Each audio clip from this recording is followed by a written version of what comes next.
Yo, what's up? Donc, weekly récap de cette semaine, je suis solo, parce que là, je suis rentré chez mes parents à Genève. Le Paul, il est en Bretagne encore, il va rester tout l'été. Et le Mathias, il va arriver aujourd'hui, là, d'ici peu, il rentre de sa semaine de vacances. Donc, toute l'équipe sera à temps plein semaine prochaine. Les chiffres de la semaine, ils sont excellents. Enfin, ils sont plutôt très très cool. On a bien évolué par rapport à la semaine dernière, parce que là, on a collecté plus de 31 000 euros en une semaine. Donc franchement, c'est assez ouf. À ça, t'enlèves à peu près 3K de VAT, de TVA. Donc ça nous fait un revenu d'environ 28 000 euros. Ensuite, tous nos frais. Donc maintenant, je breakdown tous les frais. On a les frais de Stripe, c'est à peu près 1005. On a les frais AI qui sont à peu près 4000 euros. Donc en gros, les frais AI, c'est que nous, à chaque fois que quelqu'un utilise notre produit, et nous, on utilise l'IA, on utilise Anthropic, et du coup, on a des frais plutôt lourds, donc 4K cette semaine. Mais on a réussi à bien les optimiser, on a réussi à descendre un peu nos frais parce que l'inférence d'Anthropic était meilleure cette semaine. Donc en gros, nous, on utilise le batch API, qui est 50% moins cher que faire un call normal API, mais on sait pas combien de temps ça va prendre. Donc en général, ça prend genre 5 minutes. C'est au lieu de request directement l'API et boum, il te retourne ce que tu veux, le texte que tu veux. En fait, tu request l'API et il va te prendre ta demande quand il a le temps. Généralement, c'est dans les 5 minutes, mais en gros, des fois, ça peut aller jusqu'à 12 heures et tout. Donc nous, on a un backup qui s'appelle OpenRouter, et si on voit que ça prend trop de temps avec le batch d'Anthropic, on annule, on passe par OpenRouter. Et OpenRouter, en utilisant aussi Anthropic, mais sur d'autres serveurs, genre les serveurs de Google ou de Microsoft, il va nous faire la requête, mais là, du coup, 2 fois plus cher qu'Anthropic. Et du coup, cette semaine, on n'a pas eu beaucoup besoin d'utiliser OpenRouter, donc nos frais, ils sont restés plutôt bas grâce au batch. Et oui, on utilise Anthropic et on utilise Opus, parce que nous, on donne énormément de contexte à l'IA, énormément de messages et tout qui doit transformer en rapport bien écrit, et pour l'instant, on a beau tester d'autres modèles, pour l'instant, vraiment, Claude Opus, c'est ce qui se fait de mieux et de loin. Tout le reste, c'est du slop, mais on a confiance que dans les prochains mois et tout, on va pouvoir potentiellement utiliser d'autres modèles, ou en tout cas pour certaines tâches de préparation et tout, qui vont être beaucoup moins chères. Donc nous, dans tous les cas, on est confiant qu'à moyen terme, nos prix IA vont forcément aller vers le bas, ce qui est génial à savoir. Ensuite, on a dépensé 7000 euros en ads et créateurs. Donc, je crois de tête 4000 euros en ads et ouais, non, j'ai pas envie de dire de bêtises. Mais du coup, on a lancé notre programme de créateurs. Donc, on a eu la première vague de frais là ce lundi. Et sinon, d'autres frais de 1000 euros, de serveurs, de déjeuner d'équipe, de plein de trucs comme ça. Ce qui nous fait un operating profit de à peu près 14,4 000 euros before tax. Donc on collecte 30... si on généralise, on collecte 30 000 et on récupère réellement 15 000 euros. Donc 50% de ça. Et bien sûr, avant les taxes. Donc franchement, bonne perf, et si on continue à croître comme ça peut être assez fou. Sinon, le marketing cette semaine, donc c'est Meta Ads qui a tout carré. Franchement, choqué de Meta Ads, à quel point c'est bien. On a un ROAS qui est toujours presque à 3, donc qui est dans les 2,8. Donc pour 1 euro investi, on récupère 2,8 euros de revenus, pas de profit. Donc incroyable, franchement, on continue à scale ça, on continue à augmenter le budget qu'on met, à alimenter en créa et tout chaque jour. Et je pense qu'il n'y a pas vraiment de limite, hein. Ça se trouve à un moment on sera à 100 000 de Meta Ads par mois, sans aucun problème, on va voir, hein. Et par contre, ça marche pas avec tous les produits Meta Ads. Nous, on a vraiment un produit où c'est de l'achat impulsif. Du coup, genre tu vois une ad, t'achètes. Quand t'as ce genre de produit, c'est parfait de faire du Meta Ads. Mais si t'as un produit plus où le mec il va acheter peut-être 1 semaine, 2 semaines plus tard, où il y a un long free trial, où il y a des trucs comme ça, ça va être plus compliqué de faire du Meta Ads. En tout cas, les fonds de roulement et tout, ça va être une galère. Mais nous, notre produit, c'est le truc parfait pour Meta Ads. Et on a commencé doucement à tatillonner TikTok, donc on a set up notre compte, on a mis un peu d'argent, on a commencé à mettre le pixel pour le tracking, tout ça. Et je pense qu'on va commencer à tester doucement semaine prochaine. Ça risque pas d'être mieux que Meta Ads, mais on s'en fout, on teste, on va voir. Sinon, du coup, l'autre aspect du marketing, c'est les vues organiques. On n'en a pas généré beaucoup, hein. Cette semaine, on a généré un peu plus de 800 000, presque 900 000 vues organiques, et globalement, c'est Paul qui doit être responsable de presque la moitié de ces vues, avec ses différents comptes. Moi qui dois être responsable environ 100 000, 150 000 de ces vues aussi.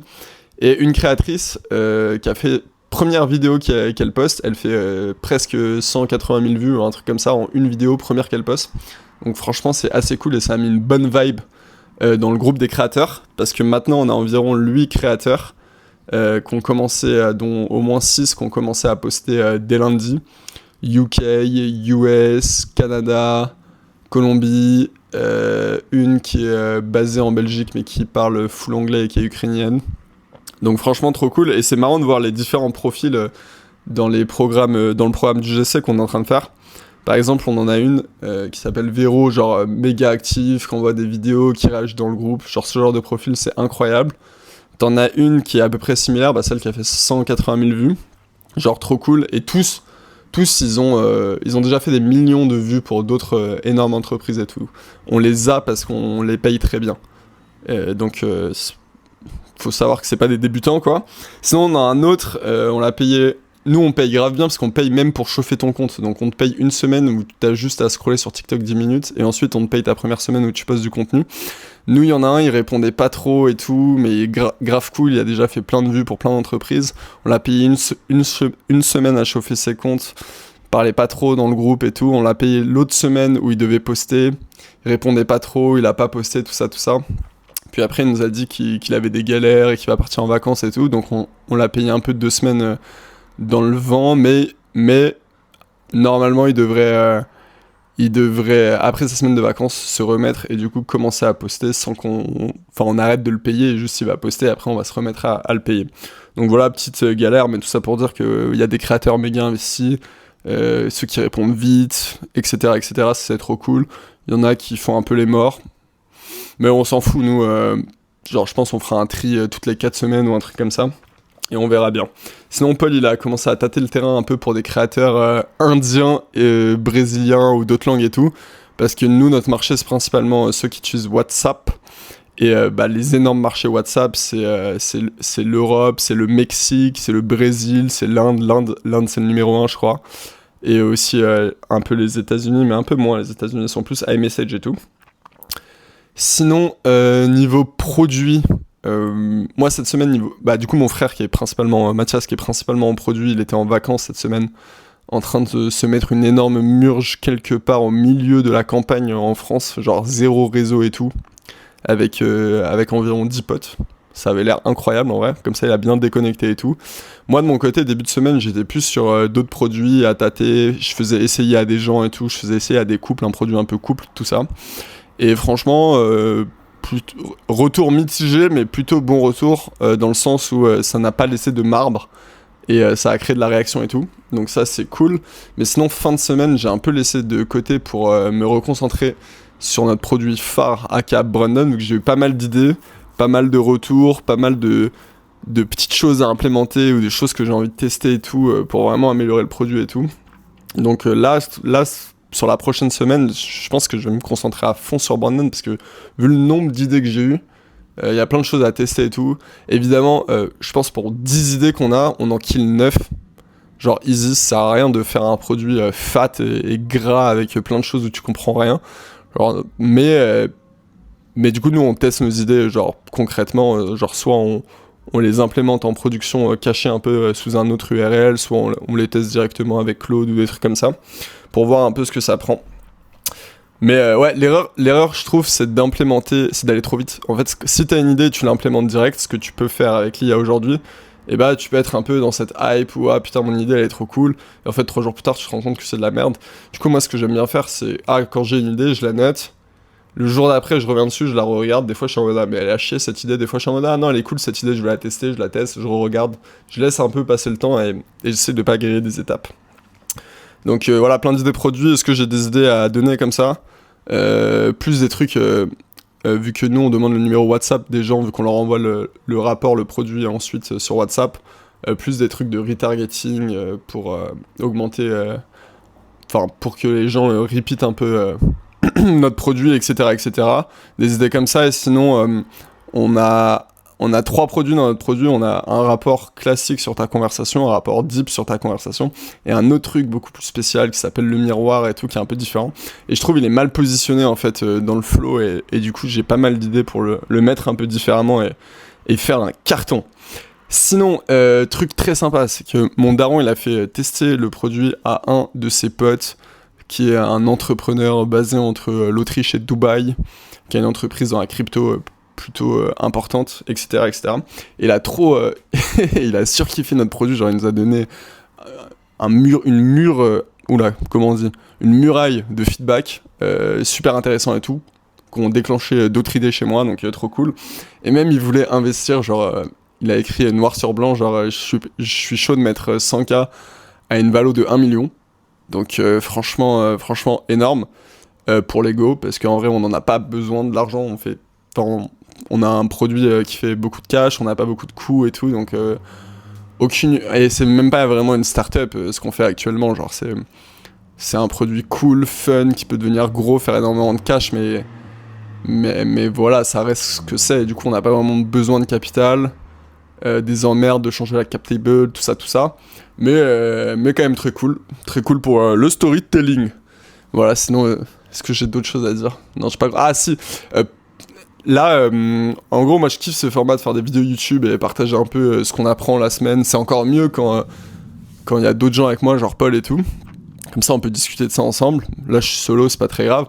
Mais sinon, pourquoi je partage les chiffres? Je me posais cette question parce que là, je suis en train de faire un post LinkedIn.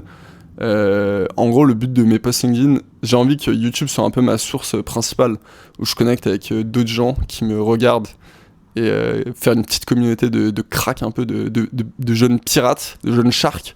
Et j'utilise LinkedIn parce qu'en fait, ce sorte de weekly recap, je peux en faire une version un peu courte sur LinkedIn qui ensuite tease, et ramène une partie des gens sur YouTube.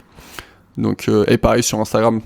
Mais j'ai pas encore trouvé le format pour faire un sorte de Reels. Mais en gros, le final, c'est me faire connaître un peu sur LinkedIn, Insta, et boum, tout ramener sur YouTube. Parce que, je sais pas, c'est là où tu crées du lien, et aussi, c'est ma chaîne préférée. Et bref, pourquoi je partage les chiffres? Bah, en vrai, personne partage... Genre, tout le monde partage son revenu. Et déjà, je trouve ça super bizarre de partager son revenu. Parce que si c'est un peu le chiffre que tu dis à voix haute et que tu gardes en tête, c'est un peu le chiffre aussi que tu vas...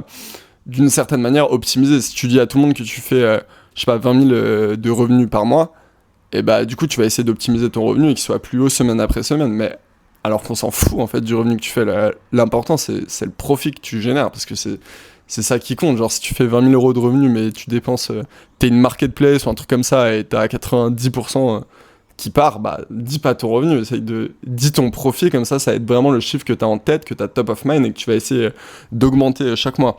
Donc c'est pour ça que moi je dis le revenu comme beaucoup de gens le font, mais ensuite j'essaye de break down et dire du coup l'operating profit, vu qu'on fait semaine après semaine, c'est plus simple, et pour vraiment essayer de faire augmenter ce nombre et d'avoir ce nombre en tête, vs avoir le revenu.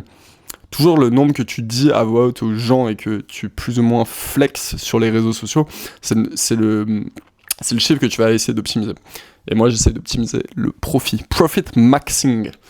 Voilà. Et sinon, un peu les gros moves qu'on va faire. Là, on va commencer à chercher un appartement sur Paris qu'on va louer dès septembre. Donc, donc on va essayer de louer un appartement 3 chambres, 4 chambres, j'en sais rien, à Paris, bien positionné et tout. Donc ça va être incroyable. Comme ça, on va pouvoir travailler depuis Paris, quoi. On va voir ce que ça donne. Moi, j'ai jamais habité à Paris, mais ça, à chaque fois que j'y vais, c'est très très cool. Beaucoup de choses à faire, beaucoup de choses à s'amuser. Et sinon, il y a le prochain profil que je pense qu'on va vouloir recruter. C'est un mec qui fait des vlogs, des vidéos ou un truc comme ça.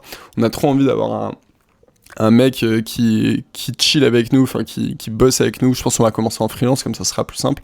Mais en gros, qui nous fait un vlog une fois par semaine ou un truc comme ça, pour vraiment créer, je sais pas, un esprit, une vibe d'équipe qui peut être très cool, quoi. Et même, il pourra faire d'autres choses, genre des ads, des lunchs. Pour chaque fois qu'on update un nouveau, ou on fait un nouveau produit, il fait une vidéo lunch cool. il fait des vlogs, tout ça, donc on a trop envie d'avoir un vidéographeur in-house. Et je pense qu'on va commencer à se positionner, à le chercher vraiment pour le mois d'août, histoire que rentrer à Paris, on a un vidéographeur. Donc s'il y a des gens qui connaissent un mec qui veut faire ça, trop chaud que vous m'envoyez un DM. Un peu la vibe, ce serait...